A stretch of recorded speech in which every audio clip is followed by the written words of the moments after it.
राधा वल्लभ श्री हरिवंश, राधा वल्लभ श्री हरिवंश। वृंदावनेश्वरी तवैव पदारविन्दम् प्रेमामृतैकमकरन्द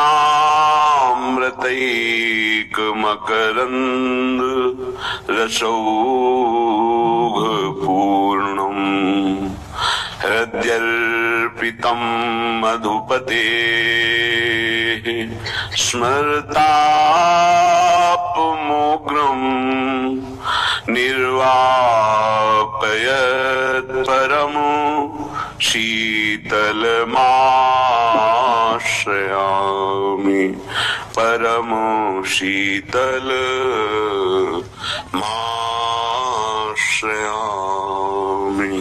प्यारी जो लाडली जो श्यामा जो, जो कछु कहत लाड़िलो लाड़िली जू सुनिए कान दे, लाड़िली जू सुनिए कान दे। जो जिय उपजय सो तिहारे हित की कहत हो आन दे, लाड़िली जू सुनिए कान दे। मोहिना पतियाहु तो छाती टकटोरी देखो पान दे, श्री हरिदास के स्वामी श्यामा कुंज बिहारी जाचक को दान दे, कुंज बिहारी को जाचक दान दे। श्री हरिदास के स्वामी श्यामा कैसे कोई समझ सकता है? जहां अखिल लोक चूड़ामणि प्रभु सबको सुख प्रदान करते हैं, वो हमारी स्वामिनी जी से प्रेम सुख की याचना करते हैं। जब तक ये वासनाएं हैं तब तक साधारण भक्ति का जागरण नहीं होता, फिर दिव्य चिदानंदमयी प्रेममयी और वो एकांतिक नवनिवृत्त निकुंज का प्रेम है। ये तो बहुत ही दुर्लभ है। ऐसा दुर्लभ हमें अवसर मिला है ये प्राप्त करने के लिए। पर जैसे एक गंवार आदमी महामूल्य हीरे को साधारण कांच समझकर उपेक्षा करे और चमकते हुए कांच को हीरा समझकर प्राप्त करना चाहे, हमारी कुछ ऐसी ही गति है। महाप्रेम स्वरूप प्रियालाल को छोड़कर संसार के भोग, संसार के नाना प्रकार के आकर्षण ये हमें प्रिय लग रहे हैं। ये जो अवसर मिला है ये व्यर्थ गंवाने के लिए नहीं है। उपासक सत्संग को ठीक से सुनता नहीं है, केवल बैठ जाता है। अगर सुनता मन विलासित प्यार नजर क्यों न हो जाए। बहुत संसार का प्यार नजर आता है, छल कपट वासना का तांडव ये तुम्हें प्यार नजर आता है। बहुत बढ़िया अवसर है, निकल चलो, नहीं भोगना पड़ेगा। आगे ऐसा अवसर आएगा जीवन में जो तुम्हें ऐसे गर्त में गिराएगा जहां से कोई निकालने वाला नहीं होगा। हृदय की बात कह रहा हूं। आज हाथ जोड़ के प्यार से, शासन से, हर तरह से आपको भगवान प्रेरित करके निकाल रहे हैं इस दलदल से। निकल चलो। आपको अगर दलदल ही प्रिय है प्रपंच का, तो देख लेना एक समय आएगा कोई समझाने वाला नहीं होगा और तुम्हारी समझ नहीं होगी और तुम्हारा जीवन बहुत दूर प्रभु से होगा। विश्वास करो हमारी बात को।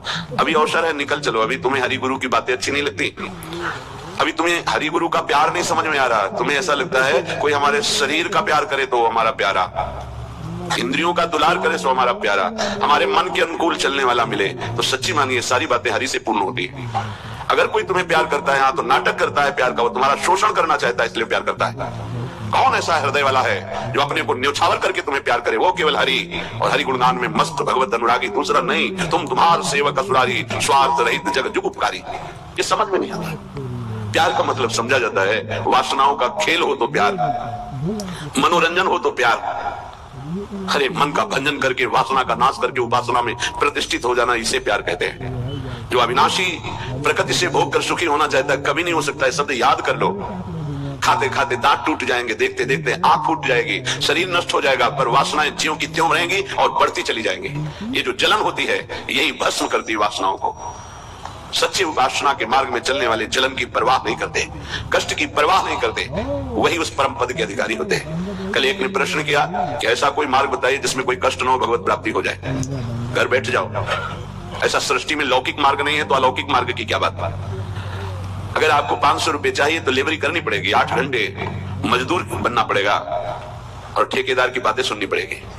कोई भी कार्य करो आप, क्या सहज है, क्या सुखपूर्वक है, लेकिन आप लक्ष्य जब धन रखते हैं तो बड़े से बड़े कष्ट और कटु वचन को सहते हैं। आप जब दुख से निकलने के लिए लक्ष्य बना लिया भगवत प्राप्ति, तो फिर ये मनोरंजन कैसा, यही समझ में नहीं आता।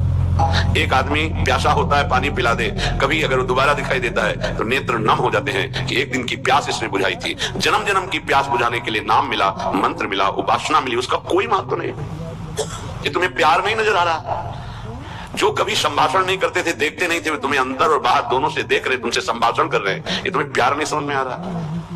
हमारी तो यही समझ में नहीं आ रहा कि उपासक का लक्ष्य क्या है। अगर लक्ष्य नहीं है तो तुम्हें कोई भी बदल नहीं सकता, और लक्ष्य है तो तुम्हें कोई बदल नहीं सकता। दोनों बातें समझ लो। लक्ष्य नहीं है तो तुम्हें परमार्थी कोई नहीं बना सकता, और लक्ष्य है तो तुमको कोई स्वार्थी नहीं बना सकता। चाहे जितना कुसंग हो जाए, तुम्हारा परिवर्तन नहीं हो सकता, क्योंकि तुम्हारा लक्ष्य है हरि गुरु को प्राप्त करना। उपासक समझिए, एक एक कदम तुमको प्यार मिलता चला जा रहा है। जानते हो, केवल पेट भरने के लिए, शरीर में वस्त्र पहनने के लिए और वास के लिए पूरा जीवन मेहनत करते हैं लोग, तब वो प्राप्त होता है। तुम्हें आदर के साथ ये सब बिना किसी प्रयास के मिल रहा है। किस लिए? तुम भगवान के हो, प्रियालाल के हो, तो इस बात की तुम्हें इज्जत रखनी है कि तुम प्रभु के दास हो, उसी की सब सुविधा है। अगर दासत्व विषयों का रखोगे तो छल कर रहे हो हमारे प्रभु के साथ। ये छल तुम्हारे हृदय को ताप पहुंचा देगा, ऐसा ताप जो कहीं शांति नहीं मिलेगी। समझ में नहीं आता। मेरे प्रभु उतरते चले जाते हैं, झुकते चले जाते हैं आपको उठाने के लिए। आप ऐठते चले जाते हैं कि आप कुछ हैं, भोगना पड़ेगा आपको आगे। शब्द याद कर लीजिए, आगे आपको प्रतिकूलता ऐसे घेरेगी कि फिर कोई बचाने वाला दिखाई नहीं देगा, आप क्लेशित होंगे। इसलिए सावधान हो जाइए, परिस्थिति को सहना सीखिए। सहत सहत बाढ़े भगत गृह तन गुरु हितगार। जो सहनशील है वही महात्मा होता है, जो सहनशील है वही प्रेम रस का अधिकारी बनता है, जो सहनशील है वही प्रियाजू का कृपा पात्र बनता है। प्रियाजू कृपा पे कृपा करती चली जा रही, संसार समुद्र से निकाल